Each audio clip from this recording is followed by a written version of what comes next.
Hey, welcome back to Maybe Actually Museums Are For Me. I'm Alex, host of the podcast, and I'm joined by Melissa Casale, co-host, friend, colleague, digital marketing extraordinaire.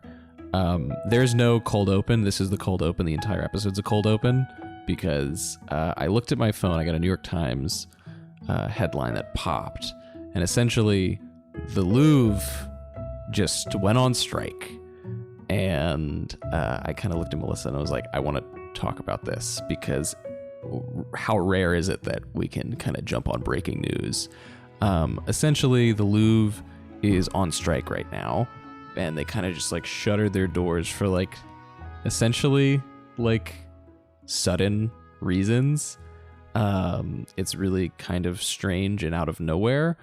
But from what I am reading at this moment in time is that they kind of shut their doors in a sense because it was overcrowded, it was understaffed, the lines were out of control, the building, as we've talked about in previous episodes, a previous news episode, is kind of just falling apart. Like there's a lot of water damage, and President Macron has promised, I think, 400 million euros, possibly upwards of 700 million euros to renovate the Louvre over the next couple of years.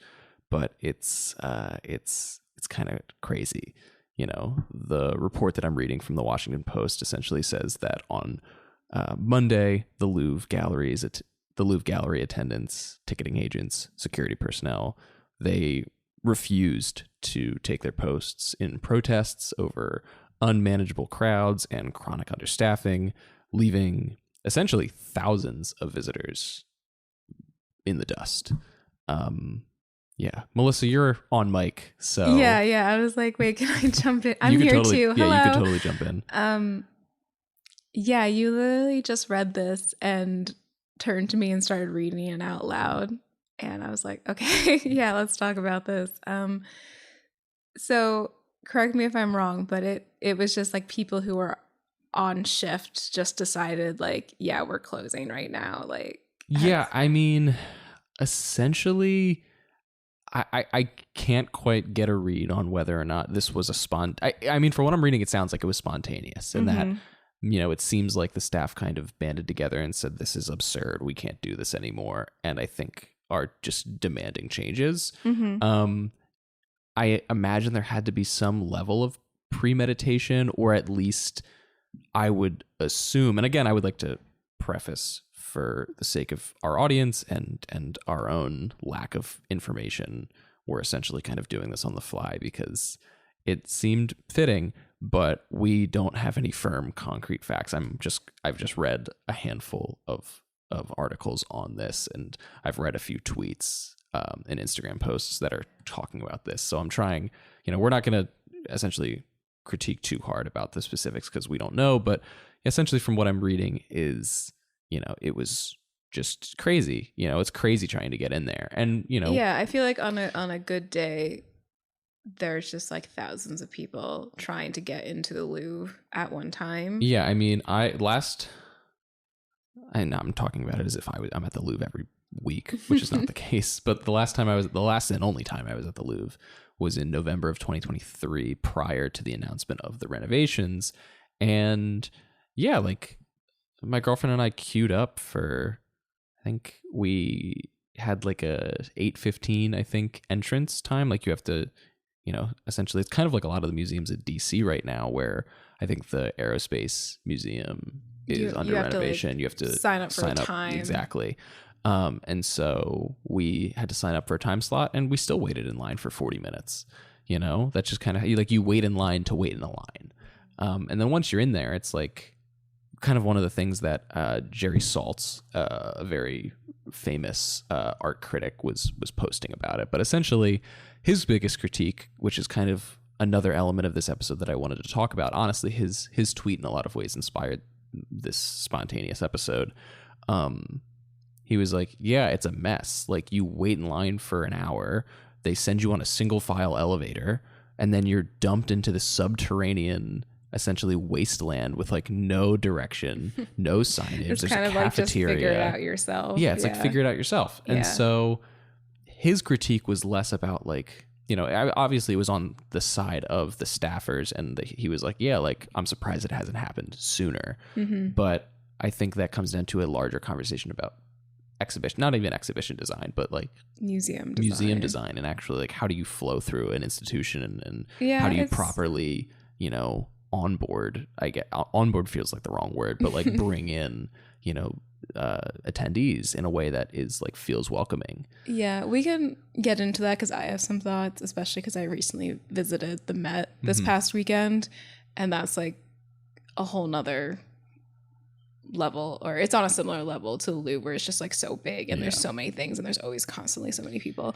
But also just thinking about the logistics, like you were talking about, of doing a shutdown of this size.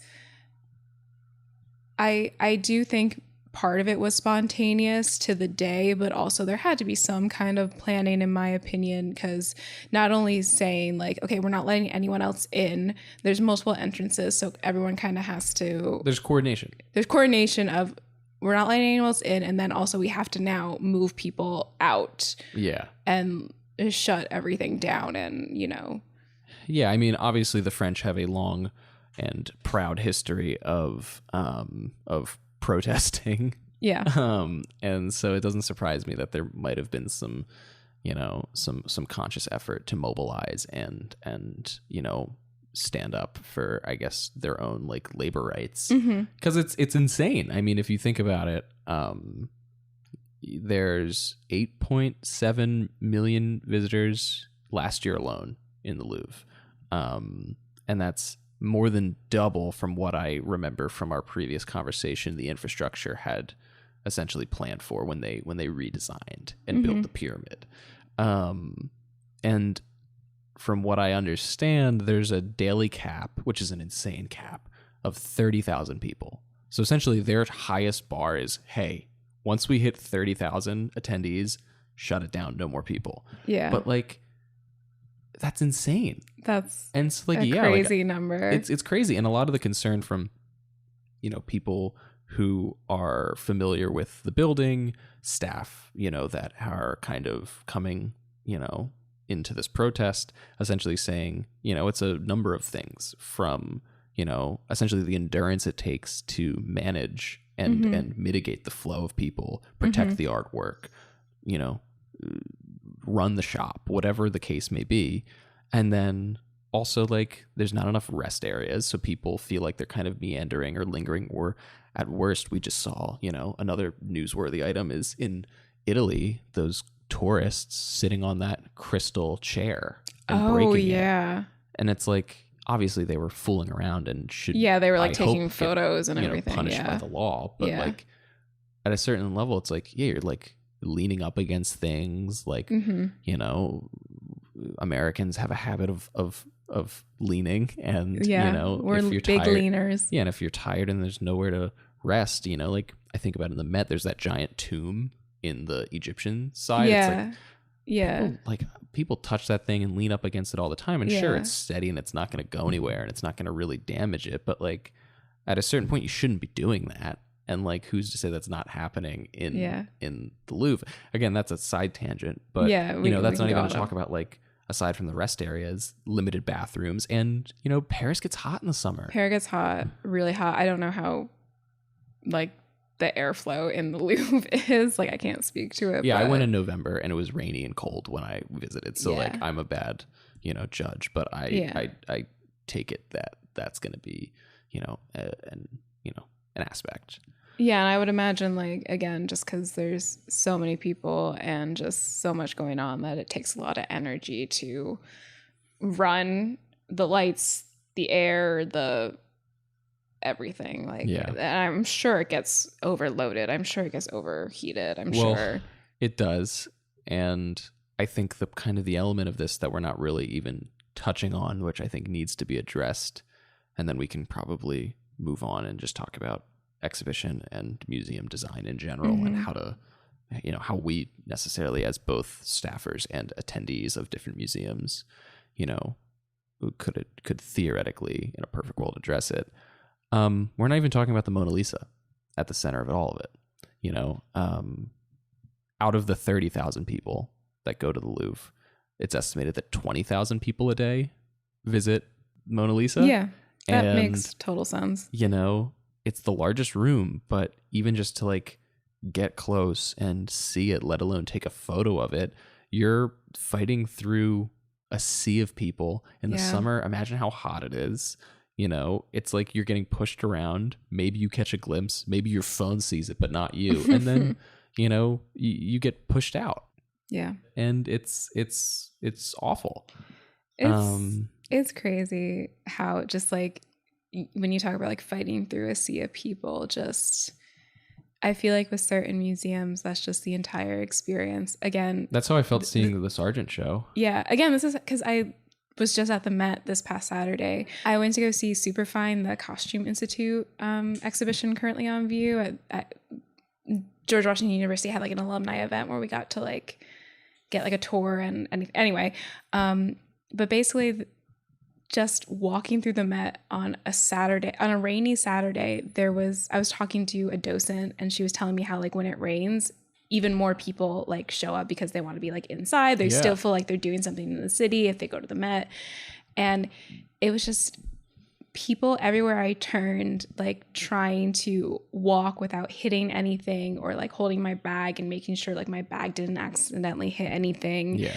And it was every part. It was the main foyer. It was the gift shop. It was in actual exhibitions. And then like once I was done looking at Superfine, I was like, okay, how do I get out? Like, where do I go? And it was me like kind of wandering around trying to get through the maze of, okay, where am I on this map?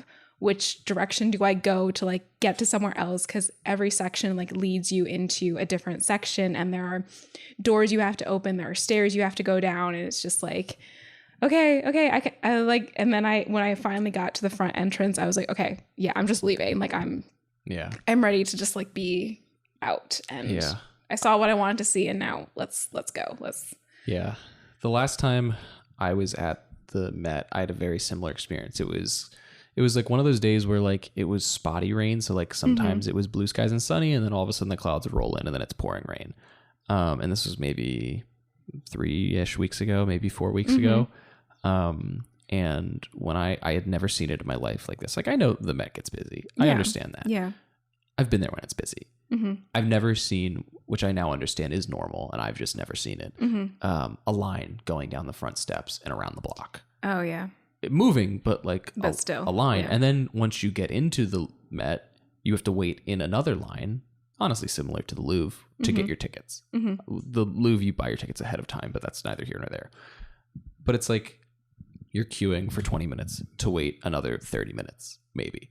Because, you know, and I give those admissions staffers credit. You have people asking for discounts, asking for, you know, directions, asking for discounts. Whatever. Did I say discounts twice? Yeah, you did. Oh, well, discounts twice. It's important. I asked as a museum staffer. I paid for my ticket and they went, could I got that for free? And they were like, yeah. Yeah, like if I was going by myself, I would have done the same thing. But because I was with a group, like I didn't go in the main entrance, but I saw the line. But we went in like this side entrance where like groups or tours or whatever go. And then I was like, if I had to get back to that specific spot, I never would have been able to find it again because I don't.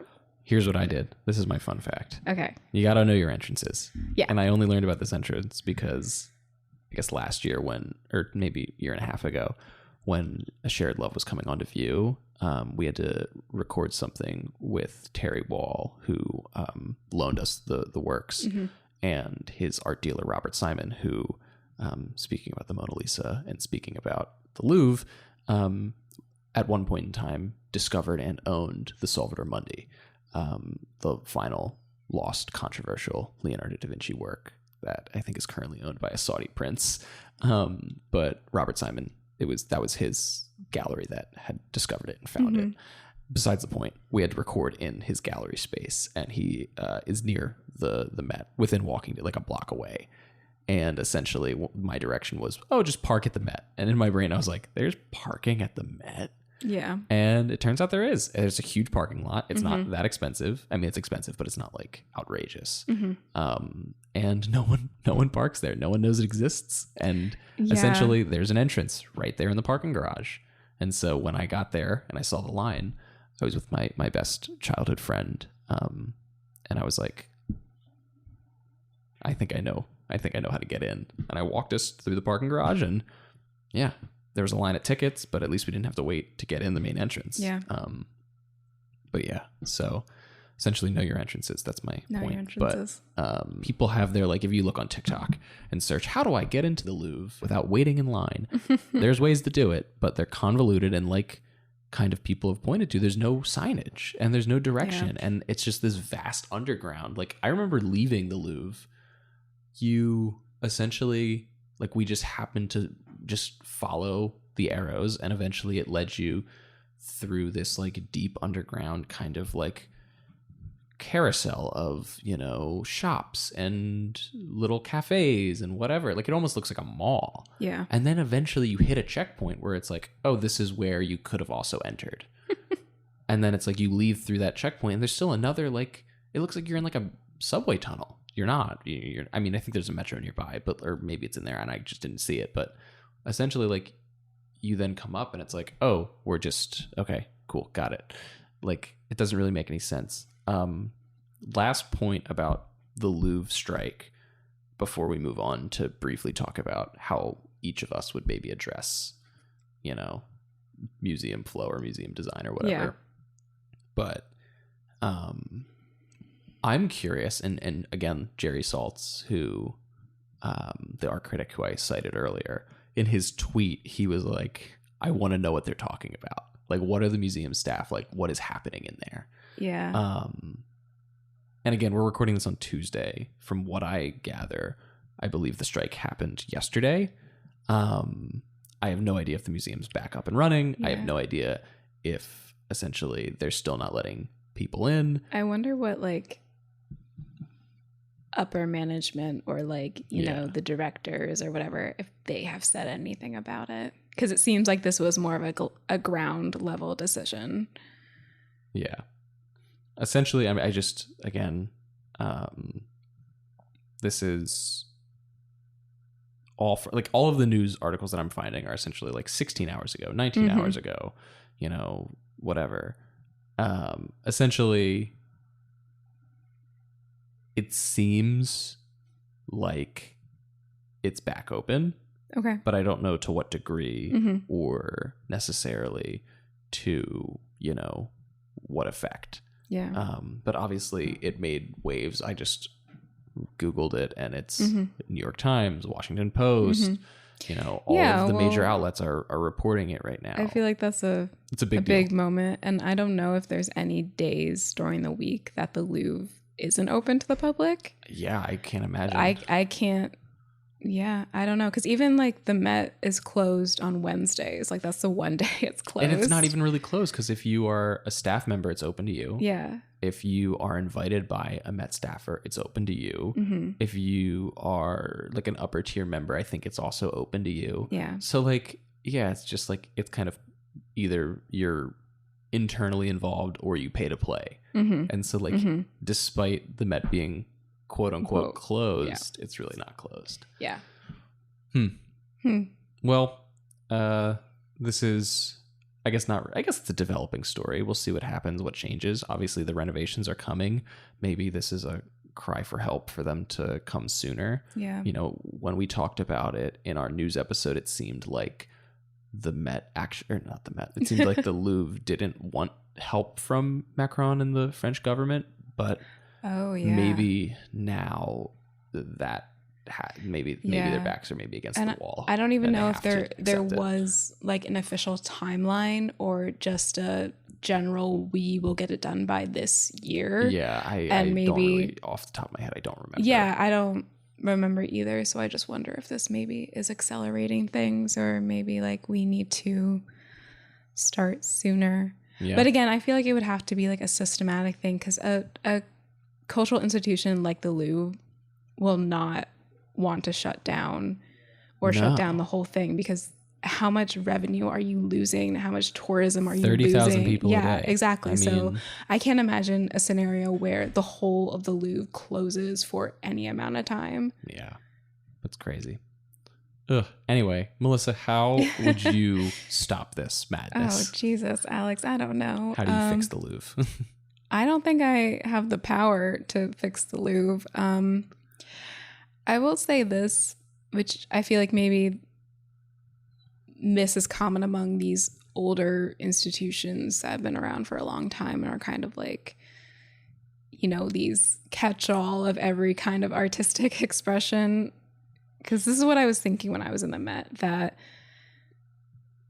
there's not enough distinction between the different sections or the different areas, like where they all just kind of blend into each other. And it's not even like, you know, MAM has that where you go from one exhibition to the other, but it's a very clear, like, this is the end of this exhibition and this is the beginning of this next one. I felt that especially in the Portrait Gallery / American Art Museum in DC, where there were times where the portraits kind of stop, but you're like, is this still like, am I done or am I not done? Like that was confusing for me. And I feel like if I was just wandering by myself rather than like being kind of led on this tour that I was on, I would have been even more annoyed or frustrated, because it's not even like, again, there's all these different rooms that are a part of one genre of, like, you know, 19th century American furnishing or whatever, and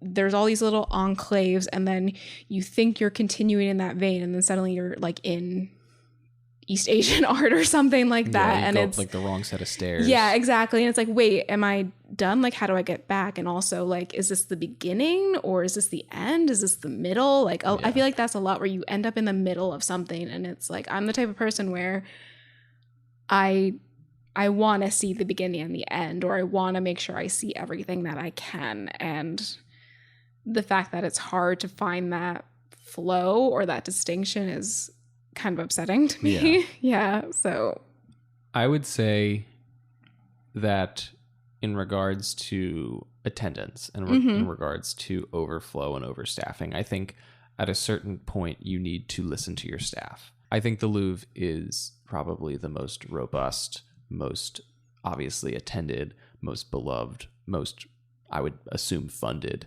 institution in the world. I would dare to say the Met is probably second to that, then the Smithsonian's and so on.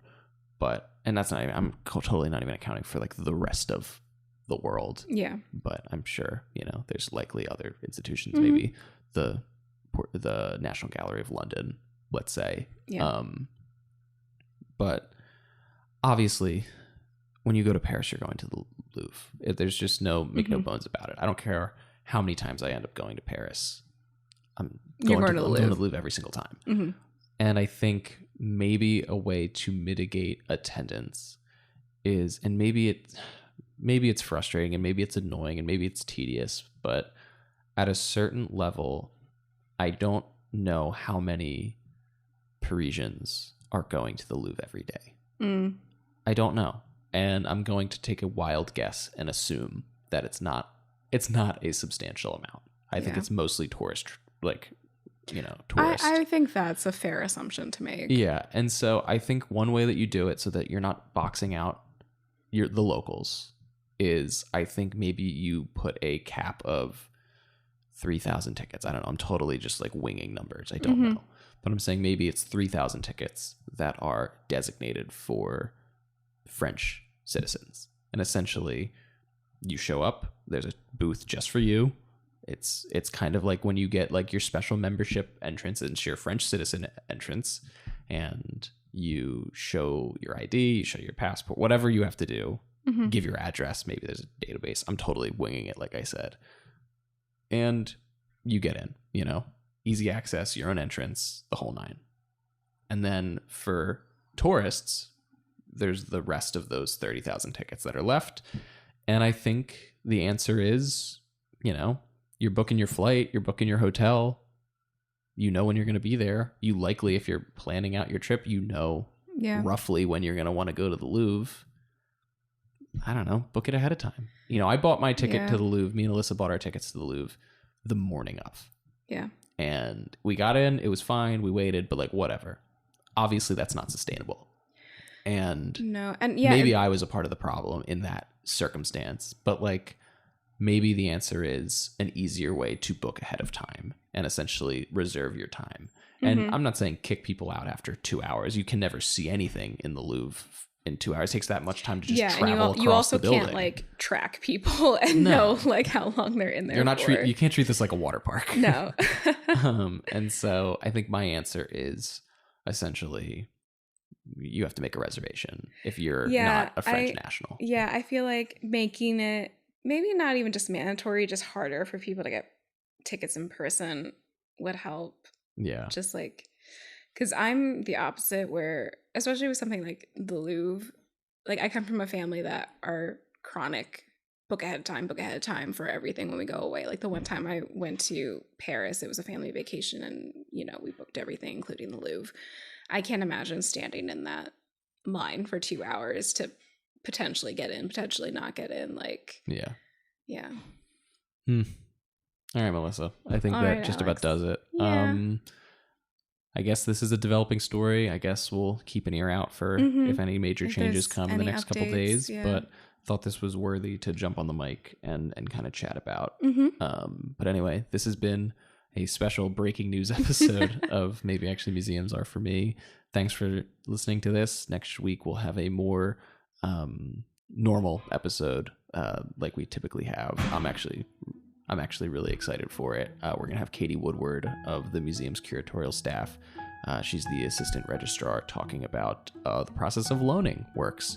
We talked a little bit about the Met today, and we have a John Singer Sargent work that we own that is currently on view at the Met. That's what Melissa went to see. Partially, that's what I directly went to see. Yeah.